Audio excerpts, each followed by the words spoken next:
Good morning. Good evening. Good afternoon, and remember, context is everything. Media Network founder and CEO John Michael is reading a textbook cover to cover. Today, 7 days left. It's certified. 7 days left of this textbook. Every page read.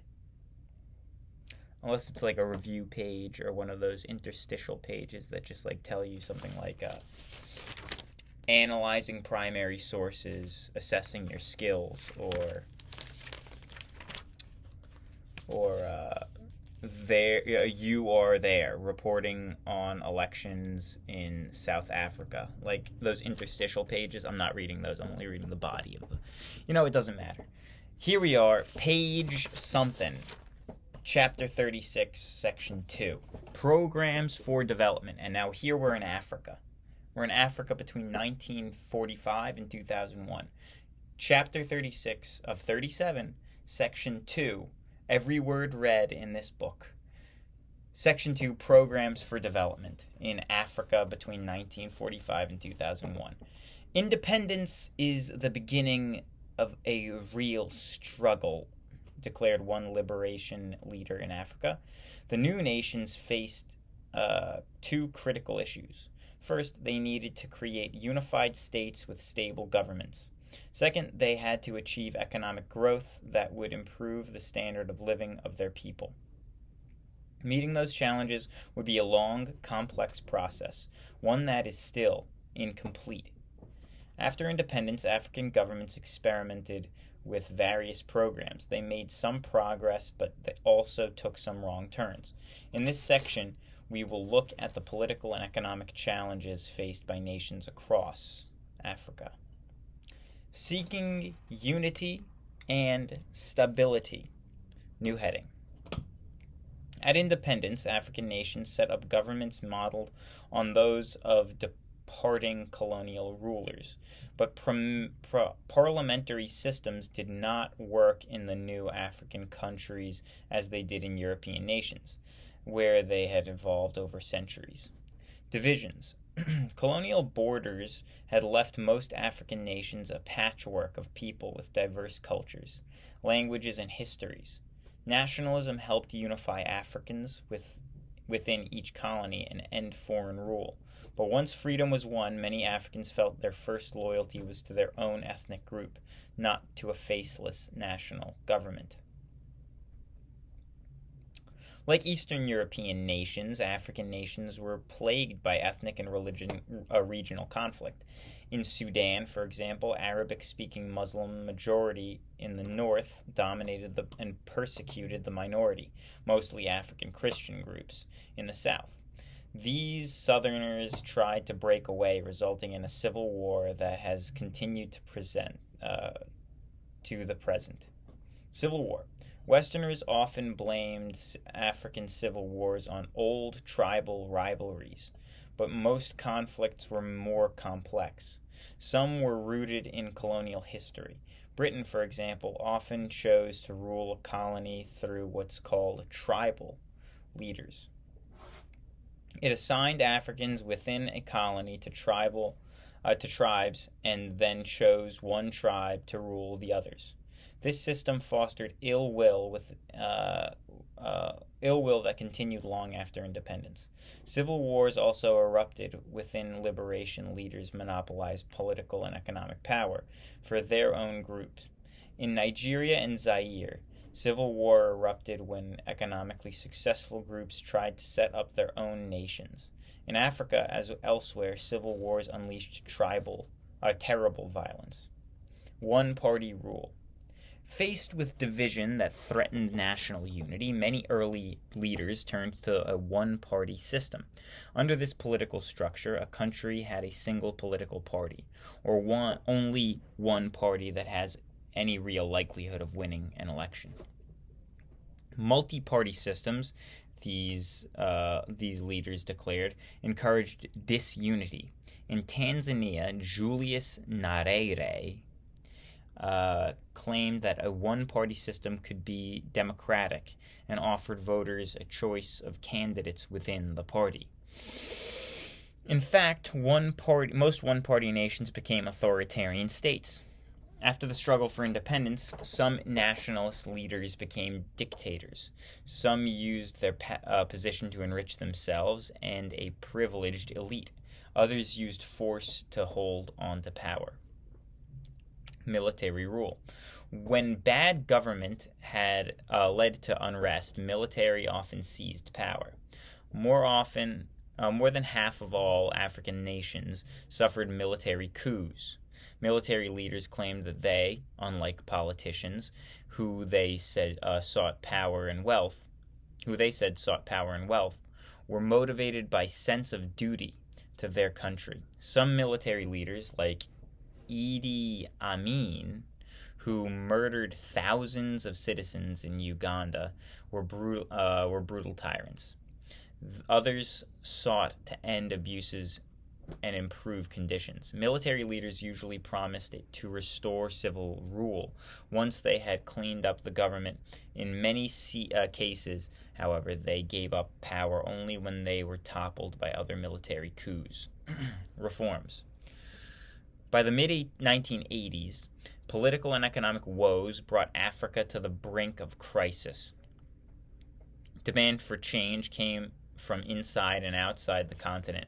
African thinkers looked for African solutions to other problems. They studied pre-colonial African societies that had limited a ruler's power and allowed people to share in decision-making.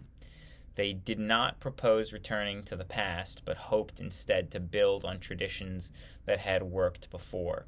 While some Africans demanded that this sort of people participation, external sources called for democratic reforms. Western governments and the World Bank, for example, required such reforms before making more loans. Under that pressure, some governments eased autocratic policies. Now, on the bottom of this page, it has an asterisk, and I'm going to read what it says in that asterisk. A footnote, as it were. The word tribe was used by Westerners to describe people living in small-scale societies and implied backwardness. This term is misleading, however. Like societies elsewhere, Africans in pre-colonial times belonged to ethnic and social groups that shared a common culture or loyalty. But these groups changed over time and continue to change today. The word tribe is used by Westerners to describe people in small-scale societies and implied backwardness. Okay. They legalized opposition parties and lifted censorship. In some places, multi-party elections were held, removing long-ruling leaders from office. Is it implying backwardness, the word tribe? I mean, it depends how you use it, right? To say that it implies backwardness. The word tribe was used by Westerners to describe people living in small-scale societies and implied backwardness. It implied backwardness. Yeah, whatever. Economic choices. New heading. A key of modernization was building productive economies and raising standards of living. Developing modern economies meant improving agriculture and developing industry. To achieve those goals, African nations had to build transportation systems, develop resources, increase literacy, and solve problems of rural poverty. Many had little capital to invest in such projects. As a result, they had to make difficult choices. Socialism to capitalism. Many newly independent nations chose socialism, which meant that the government made economic decisions about using resources and producing goods. Socialist governments wanted to control scarce resources, using them where government planners thought they were most needed.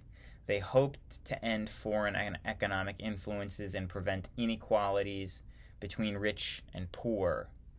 But to regulate the economy, socialism created large bureaucracies which generally were inefficient.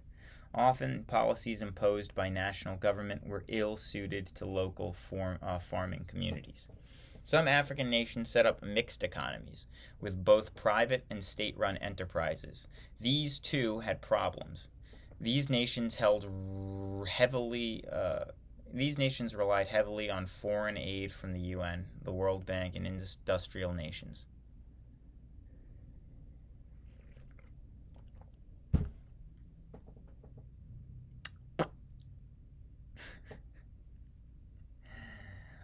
Why am I giggling? I got distracted while I was reading, and I was reliving an embarrassing moment in my life. Really has nothing to do with this reading. Really has nothing to do with anything that's happened to me in the recent past. So it's just remembering. It's kind of I think that maybe the listener can relate, that sometimes you just remember in something that you did that was embarrassing, and you think, wow, that is something I shouldn't do again. But I might. Who knows? Probably should try not to, but, where are we? They hoped to end foreign economic influence and inequalities between rich and poor, but to regulate the economy, socialism created large bureaucracies, which generally were inefficient. Often policies imposed by the national government were ill-suited to local farming communities. Does that imply that an efficient bureaucracy would create a strong socialist community? Maybe that's what they're saying. I do think that this book is trying to convince people to not like the American way of 2001. That is what it seems. It seems to be like sowing the seeds for the thoughts that are occurring today. And if you don't agree with that, I would like to talk to you about it. Okay. Some African nations set up mixed economies with both private and state-run enterprises. These too had problems. These nations relied heavily on foreign aid from the UN, the World Bank, and industrial nations. Foreign capital was used to build airports, hydroelectric plants, and factories, and to improve farming. Some programs succeeded. Others were costly failures, due partly to mistakes by government planners for foreign advisors, or foreign advisors. Although African nations did build some industries, they remained heavily dependent on imports. Most people were subsistence farmers. As a result, there was too little demand for manufactured goods to make local industries prosper. Cash crops or food. In early years, governments pushed programs to increase earnings by growing more cash crops or exports. But land use for crops such as cotton, tea, coffee, and sisal could not also be used to produce food. As a result, African countries that once had fed their people from their own land had to import foods. Well, that's not a good idea. That sounds like a really horrendous idea. You know what the solution is? Slave labor, mining mining important metals like cobalt. That's a good export, right? Well, that's what they do now. And before they were doing something that was highly unethical, which was not making food for their people. And now they're doing something highly unethical, which is slave labor to mine cobalt in our technologies. Chinese have factories in the Congo, I know, where they are mining communities that are not very ethical. And that's nothing to do with this book. It's just they didn't really criticize the cash crops or food thing here. I think that they criticize other things in this textbook. This is not an unbiased textbook. The perspective in this textbook has a bias. It's saying one thing is good and one thing is bad.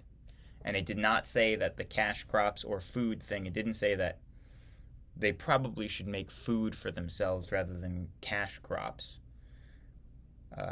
But, whatever, right? Urban and rural needs. The food dilemma had other aspects. Many city dwellers earned low wages and needed cheap food to survive. Farmers, however, would grow food crops only if they received good prices for them. Many governments kept food prices artificially low to satisfy poor city people. As a result, farmers either used their land for export crops or to produce only for themselves. Many early government programs neglected rural development in favor of industrial projects. By the 1980s, though, governments realized that they must pay attention to farmers' needs. In Zimbabwe, the government helped small farmers buy tools, fertilizer, and seed. Additionally, it made sure farmers received higher prices for their crops. The policy paid off in higher food output. The debt crisis. Soaring oil prices in the 1970s also hurt developing economies. Most African nations were oil importers and had to pay out large amounts of currency for much-needed fuel. Prices for African exports fell, plunging the young nations deep into debt. Governments had to pay so much interest on loans that they had little money for development.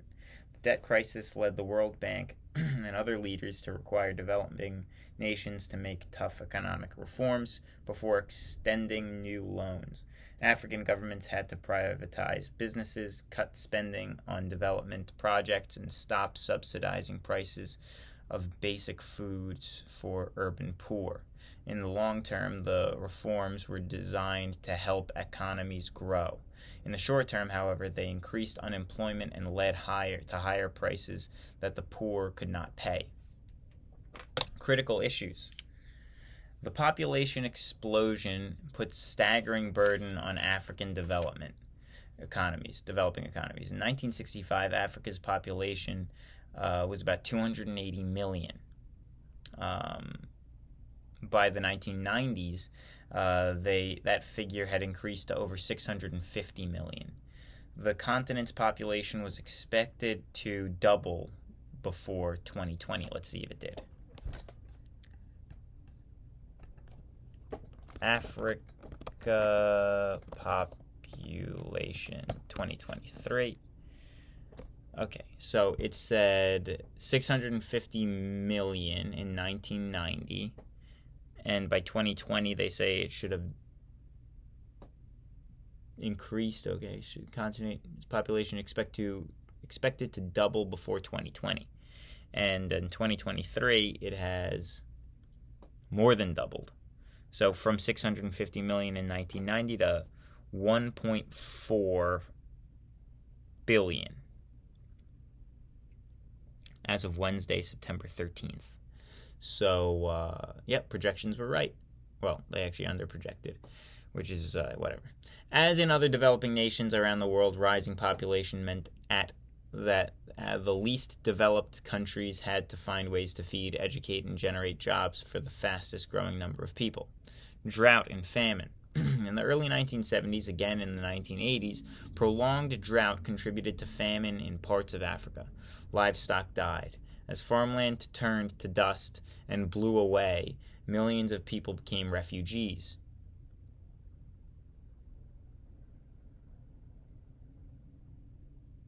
The Sahel was especially hard hit.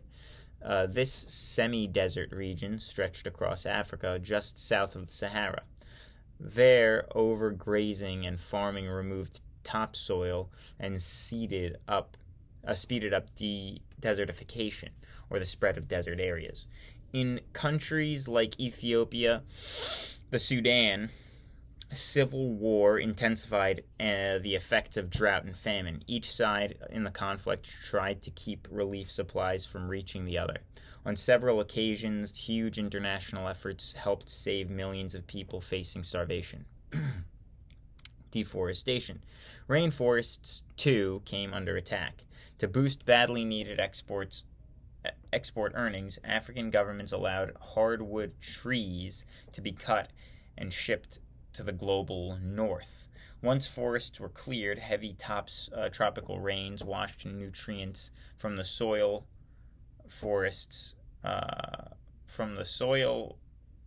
and destroyed its fertility. Okay.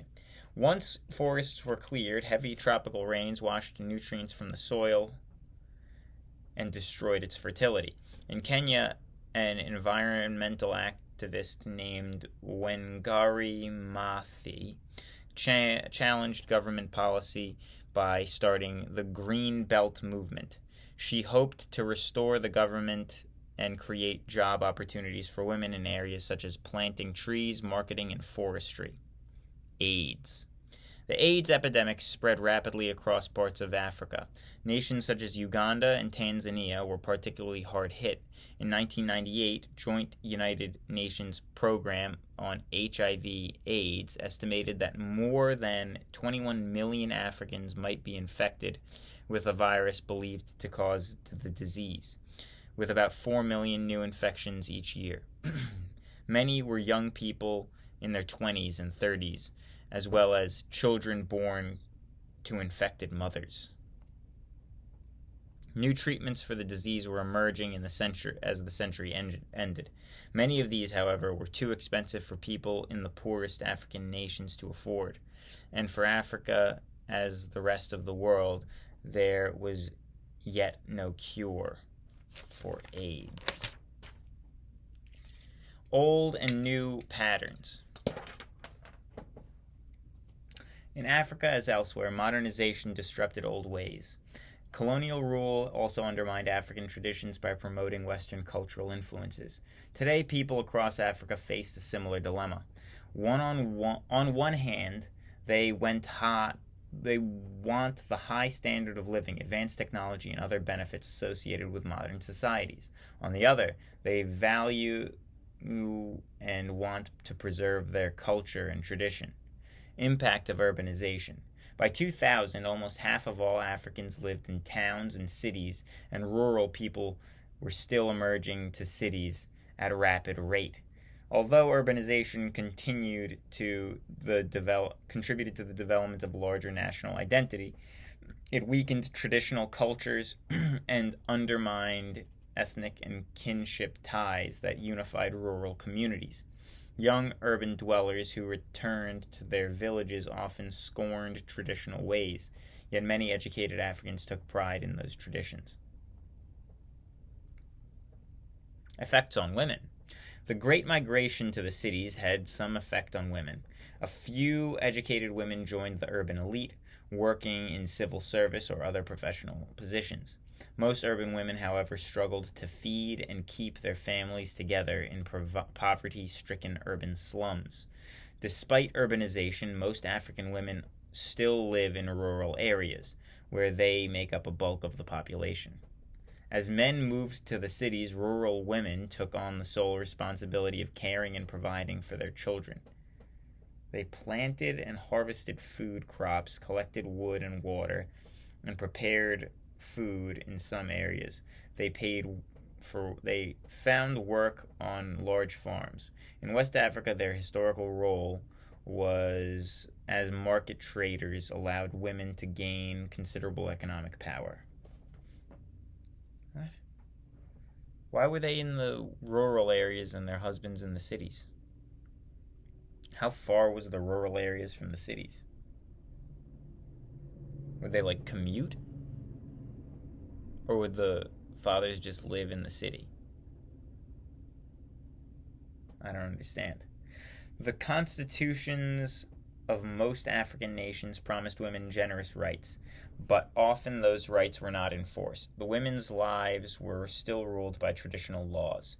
A small but powerful group of well-educated African women has worked to make national governments more responsive to women's issues.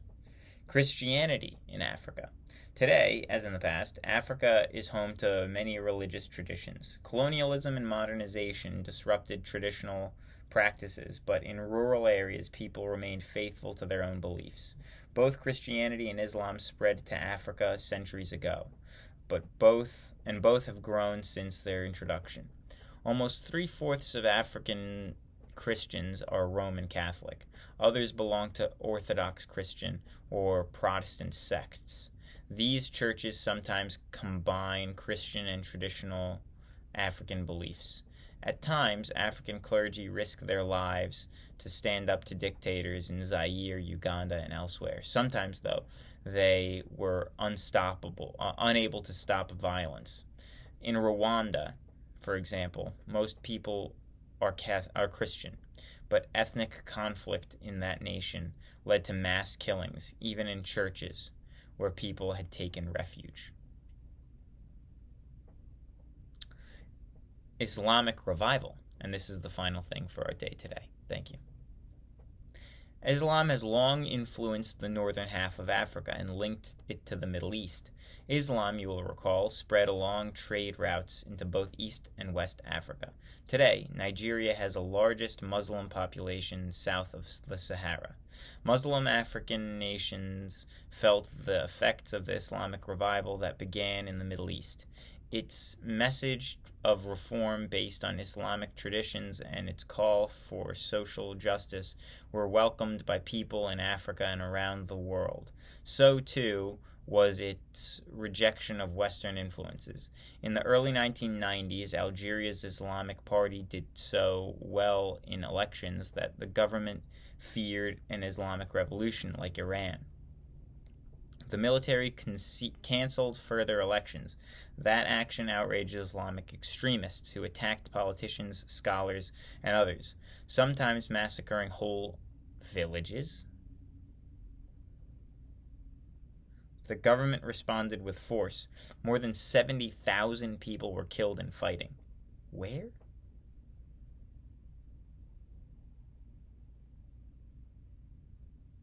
Where did this happen? Algeria. Holy mackerel, that's not good. That is not good. And then you have Rwanda up there, too.